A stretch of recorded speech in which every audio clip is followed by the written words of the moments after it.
नमस्कार, मैं वसंत रावल ज्योतिष विद्या ज्ञान चैनल के अंदर आज मैं आपको बताने आया हूं मकर लग्न की कुंडली के अंदर शुक्र की महादशा का फल कैसे देखा जाता है। मकर लग्न की कुंडली के अंदर शुक्र पंचम त्रिकोणाधिपति बनकर कुंडली का योग कारक ग्रह, राजयोग कारक ग्रह बनता है और लग्नाधिपति शनि के साथ नैसर्गिक मित्रता का संबंध रखता है। इसीलिए मकर लग्न की कुंडली के अंदर शुक्र की महादशा को बहुत बहुत अच्छा मानते हैं। मकर लग्न की कुंडली के अंदर जब भी शुक्र की महादशा आती है तो 5वें भाव से और 10वें भाव से जो जो चीजें देखी जाती है और शुक्र के कारक तत्व में जो जो चीजें आती है वो सारी बातों का फल देखने को मिलता है।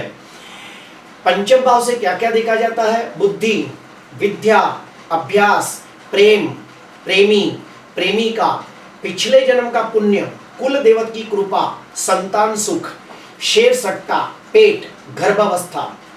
दसम भाव से क्या क्या देखा जाता है? कर्म, पुरुषार्थ, महत्वाकांक्षा, मान, सम्मान, प्रतिष्ठा, पद, व्यापार।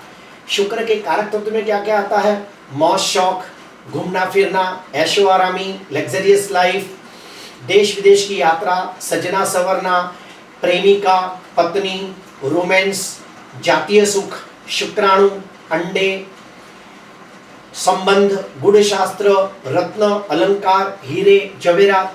तो जब भी शुक्र की महादशा आती है तो 5वें भाव से और 10वें भाव से जो जो चीजें देखी जाती है और शुक्र के कारक तत्व में जो जो चीजें आती है वो सारी बातों का फल देखने को मिलता है।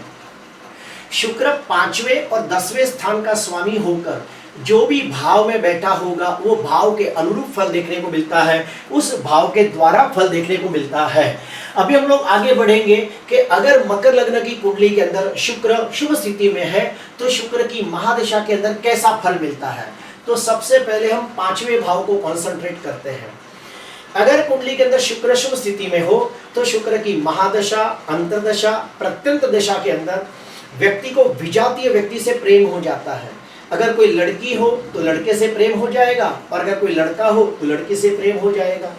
अगर कोई व्यक्ति किसी से बेइंतहा प्यार करता हो तो उसके साथ प्रेम विवाह के योग बनते हैं। अगर कोई व्यक्ति की नई नई शादी हुई हो तो उसके घर में कन्या रत्न का जन्म हो सकता है और वो जो भी लड़की पैदा होगी वो बहुत ही सुंदर, तेजस्वी और नसीबदार होगी। अगर कोई विद्यार्थी डिग्री हासिल करना चाहता हो तो अपनी मेहनत से निश्चित तौर पे अच्छी सफलता प्राप्त करता है। व्यक्ति को पिछले जन्म का पुण्य कदम कदम पे साथ देता है और वो अपने कार्य क्षेत्र के अंदर बहुत अच्छी सफलता प्राप्त करता है। उसको कुल देवत की कृपा भी प्राप्त होती है और वह सर्व प्रकार के सांसारिक सुखों की प्राप्ति करता है। शुक्र यानी शुक्राचार्य जो राक्षसों के गुरु थे, विद्याओं के जानकार, बहुत ही विद्वान और ज्ञानी थे।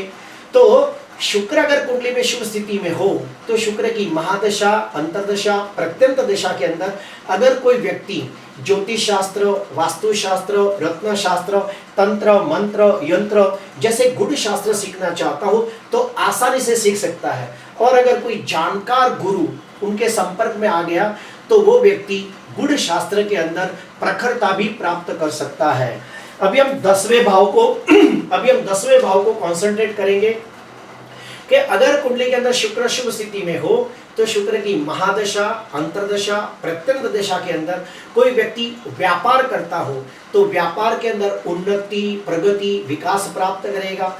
समाज के अंदर मान, सम्मान, प्रतिष्ठा प्राप्त करेगा। व्यक्ति सर्व प्रकार के सांसारिक और भौतिक सुखों की प्राप्ति करके समाज के अंदर पद प्रतिष्ठा प्राप्त करता है। कोई बंदा नौकरी करता हो तो नौकरी के अंदर भी उसकी उन्नति, प्रगति होती है।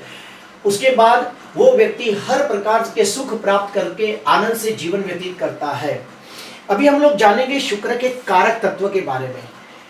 अगर कुंडली के अंदर शुक्र शुभ स्थिति में है तो शुक्र की महादशा, अंतरदशा, प्रत्यंत दशा के अंदर व्यक्ति के जीवन में घूमना फिरना, देश विदेश की यात्रा करना, ऐशो आरामी भरा जीवन जीना, लग्जरियस लाइफ को जीना, ये सब उसको मिलता है।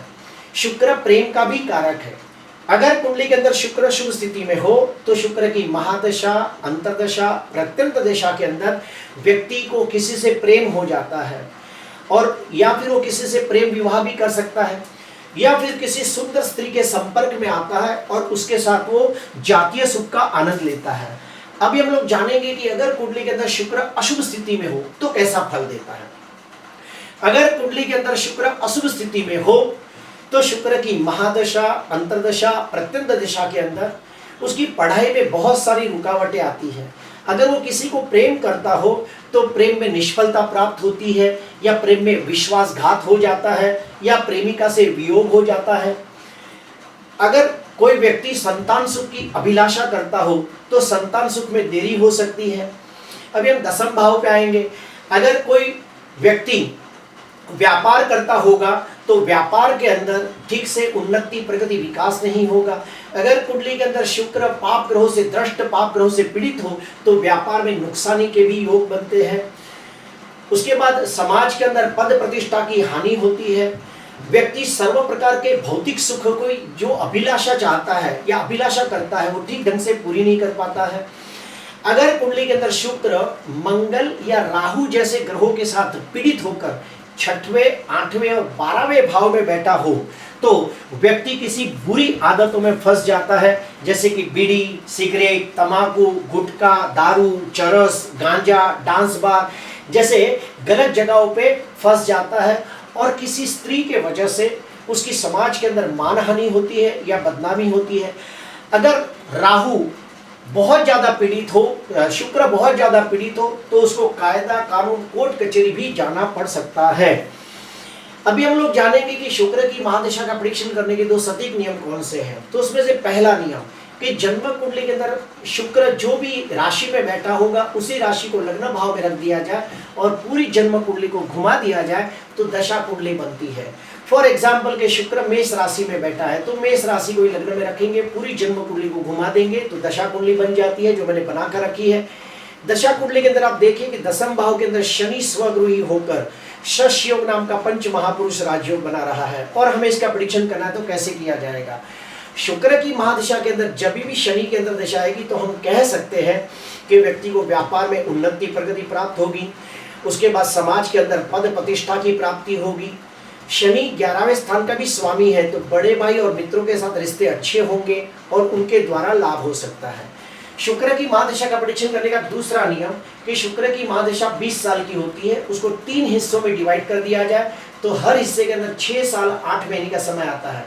शुक्र की महादशा का जो पहला हिस्सा आता है उसके अंदर शुक्र जिस भाव में बैठा होगा उस भाव का फल देखने को मिलता है। दूसरे हिस्से के अंदर शुक्र की जो मूल त्रिकोण राशि है जो दसम भाव में है तो दसम भाव से लगती सारी बातों का फल देखने को मिलेगा। तीसरे हिस्से के अंदर शुक्र की जो दूसरी राशि वृषभ राशि जो पंचम भाव में है तो पंचम भाव से लगती सारी बातों का फल देखने को मिलेगा। अगर कुंडली के अंदर शुक्र शुभ स्थिति में होगा तो ये सारी बातों का बहुत अच्छा फल देखने को मिलेगा, और अगर कुंडली के अंदर शुक्र शुभ स्थिति में नहीं होगा, पाप ग्रहों से दृष्ट होगा, पाप ग्रहों से पीड़ित होगा, छठवें, 8वें, 12वें भाव में होगा तो सारी बातों का फल अच्छा देखने को नहीं मिलेगा। शुक्र की महादशा 20 साल की होती है, उसके अंदर पूरे के पूरे 20 साल अच्छे नहीं जाएंगे। जब भी उसमें मारक ग्रहों की अंतर्दशा आएगी तो बिल्कुल अच्छा फल नहीं मिलेगा। मकर लग्न की कुंडली के अंदर 3 मारक ग्रह है, सूर्य, चंद्र और गुरु, और ये तीनों का शुक्र के साथ शत्रुता का संबंध है। इसीलिए शुक्र की महादशा के अंदर जब भी सूर्य की अंतर्दशा, चंद्र की अंतर्दशा और गुरु की अंतर्दशा आएगी तो बिल्कुल अच्छा फल नहीं मिलेगा। ठीक उसके अपोजिट शुक्र की महादशा के अंदर शनि की अंतर्दशा, बुध की अंतर्दशा, शुक्र की अंतर्दशा, राहु की अंतर्दशा आए तो निश्चित तौर पे बहुत अच्छा फल देखने को मिलता है। अभी हम लोग जानेंगे कि अगर कुंडली के अंदर शुक्र अस्त का हो, वृद्ध अवस्था में हो, मृत अवस्था में हो, पाप ग्रहों से दृष्ट हो तो उसके उपाय क्या करने चाहिए। पहला उपाय ओम ह्रीम शुक्राय नमः, ओम ह्रीम शुक्राय नमः, ये मंत्र का रोज 108 जाप करें। महालक्ष्मी मंत्र का अनुष्ठान करें। हमेशा साफ सुथरे स्त्रीबंध स्वच्छ कपड़े पहने। और हाँ, मकर लग्न की कुंडली के अंदर शुक्र पंचमाधिपति त्रिकोण स्थान का मालिक होकर राजयोग करता ग्रह है तो आप शुक्र का रत्न हीरा अवश्य पहन सकते हो। उसके साथ लग्नाधिपति शनि का रत्न नीलम भी पहन सकते हो और भाग्याधिपति बुध का रत्न पन्ना भी पहन सकते हो। लेकिन हाँ, ये सारे ग्रह कुंडली में शुभ स्थिति में होने चाहिए, छठवें, 8वें, 12वें स्थान में नहीं होने चाहिए, नीच के भी नहीं होने चाहिए। आज के लिए बस इतना ही। आपको अच्छा लगा तो जरूर लाइक करना, सब्सक्राइब करना। नमस्कार।